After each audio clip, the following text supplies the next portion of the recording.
নমস্কার, আমি সিমরান। আমার নতুন দিনের একটি গল্পতে তোমাদের সকলকে স্বাগত। আশা করছি সবাই খুব ভালো আছো। আজ সকাল থেকে প্রচণ্ড বৃষ্টি, তার মধ্যেই সুব্রত বাজারও গেছিলো, আর বাজার করে চলেও এসছে। আর তারপরে কিন্তু ওর পছন্দের ব্রেকফাস্ট আলু ভাজা দিয়ে মুড়ি, সেটা নিয়েও বসে পড়েছে। এদিকে আমি বাজারগুলো সব বের করছিলাম। আজ দেখছি নিয়ে এসছে ইলিশ মাছ আর সাথে পাবদা মাছ। আজকে ইলিশ মাছ আনারও একটা কারণ আছে। সুব্রতকে আমি অনেক দিন থেকে বলছিলাম যে একটা দিন আমাকে রান্না করে খাওয়াও, এতদিন হয়ে গেল একদমই সময় পাও না, ঠিকই আছে সেটাও বুঝছি, কিন্তু আমারও তো ইচ্ছে করে একটু তোমার হাতে রান্না খেতে। প্রায় 1 বছরের উপরে হলো যে ওর হাতে আমি রান্না খাই না। এখন এতটাই ব্যস্ত কাজের চাপে আর ঘরে একদমই সময় দিতে পারে না। তো ও আজকে একটু সময় বের করেছে, তো সে কারণে ইলিশ মাছটা এনেছে, কারণ ওর হাতে ইলিশ মাছটা আমি ভীষণ পছন্দ করি। ওদিকে ও রান্নার জোগাড় করছিল আর আমি ঝটপট স্নান করে পুজোটা সেরে নিলাম।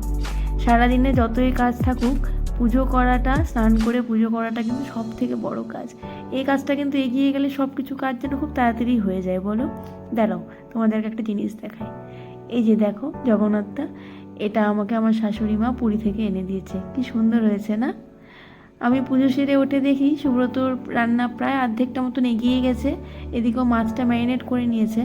আজ করছিল ইলিশ মাছ ভাপা, তবে তার সাথে যে আর কী কী করছে সেটা আমাকেও বলছে না। আমি অনেকবারই জিজ্ঞেস করেছি, ও বারবার এক কথাই বলছে, তুমি ঘরে গিয়ে বসো, রান্না হয়ে গেলে আমি তোমাকে ডাকবো, তখন এসে তুমি দেখো যে আমি কী কী রান্না করেছি। আর রান্নাঘরটারও কী অবস্থা করেছে। তবে যাই হোক, রান্নাঘর নোংরা হয়েছে তো কী হয়েছে, আজকে অনেক দিন বাদে সময় বের করে ও যে নিজের হাতে এত কিছু রান্না করে আমাকে খাওয়াচ্ছে, এটাই কিন্তু আজকে আমার কাছে অনেক বড় পাওনা।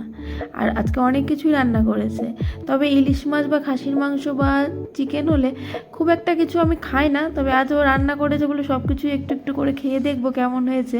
আর আজকে করেছে ও ঢেঁড়সের সবজি, পটল ভাজা, লাল শাক, আর তার সাথে ইলিশ মাছ ভাপা। আর একটা কথা, সুব্রত আমার হাজব্যান্ড হয় বলে বলছি না, ও কিন্তু ভীষণ সুন্দর রান্না করে। আমাদের যারা রিলেটিভস আছো বা ওর ফ্রেন্ড সার্কেলে যারা যারা সুব্রতর হাতে রান্না খেয়েছো, তারা ঠিকই জানো যে ও ভীষণ সুন্দর রান্না করে। তো আজকের রান্নাটাও কিন্তু দারুণ হয়েছিল। তাহলে সবাই খুব ভালো থেকো, দেখা হবে আবারও নতুন দিনের একটি গল্প নিয়ে। আজ তাহলে আসছি, বাই।